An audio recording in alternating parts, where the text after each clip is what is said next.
We've been talking about, by the way, it's National Real Estate Day today. Is that? Yes. Happy $1 million home in Toronto. But we were talking earlier with the president of the board, and but I found a listing here. Take a look at this house. This is out on the Toronto Islands.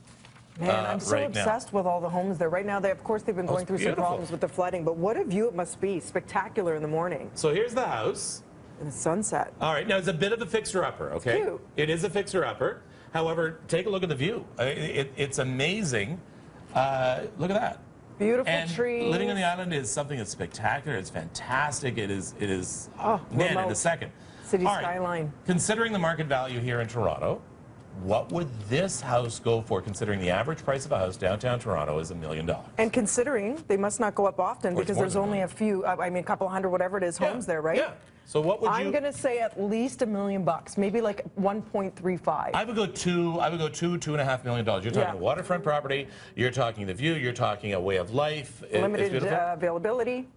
This house can be yours for $14,276. You lie. In 2017. 14,000. The land, though, there's a catch. The land is going to cost you more. Okay. That is to lease the land because it's a park, so you don't own the land. Okay. That's $71,830. That's it. Welcome to 1989. This has been an argument. This has been an argument that has been going on for decades. It kind of quieted down over the last little while.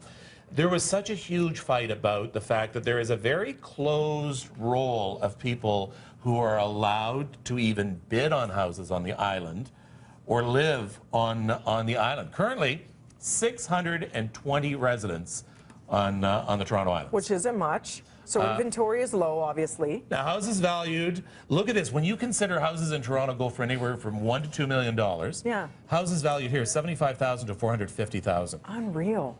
There's no cars allowed in the neighborhoods. Great, no pollution. Now, there's no grocery store. There's a school, goes up to grade 6, but there's a fire station. How do you manage without a grocery store? What if you need milk plan ahead. Milk in the middle of the night, Kev? You take a 10-minute ferry ride. Well, not in the middle of the night, but it's just a 10-minute, just like taking the subway somewhere. You take the ferry ride to the shore and you grab, or ask your neighbor, something like that. Yeah. And what if you need medical attention? Here's the way this wait list works, though. There's only 500 spots of people who wait for years to get on the list to be able to have even a chance to live in one of the few homes there. So how are those 500? Is it some sort of random lottery? Like, let's say you have to apply to be on the wait list at $110 per shot. Wow.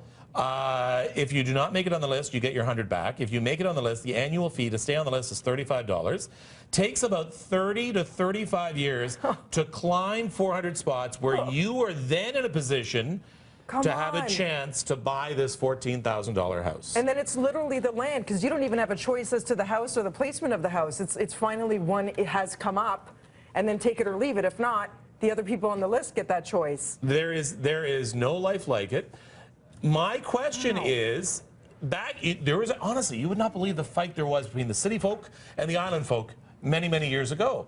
But have we now come to a point where we need to re-examine this, where we are so desperate for cash right now that maybe it's time to start opening things up a bit without taking away the character of the island? To be in a competitive marketplace? But do we not need a competitive marketplace? Should we not have land that is valued sort of what it's like on the mainland? Can I say, I prefer this because this is a level playing field. It's based on, are you willing to wait it out? Are you willing to be on the list? And then the prices are so reasonable, it doesn't become that exclusive $1 million row where you have to be a millionaire to even enjoy that view. I kind of like that it's in its own little island. But you're in an exclusive list that people in the public can't get on, generally.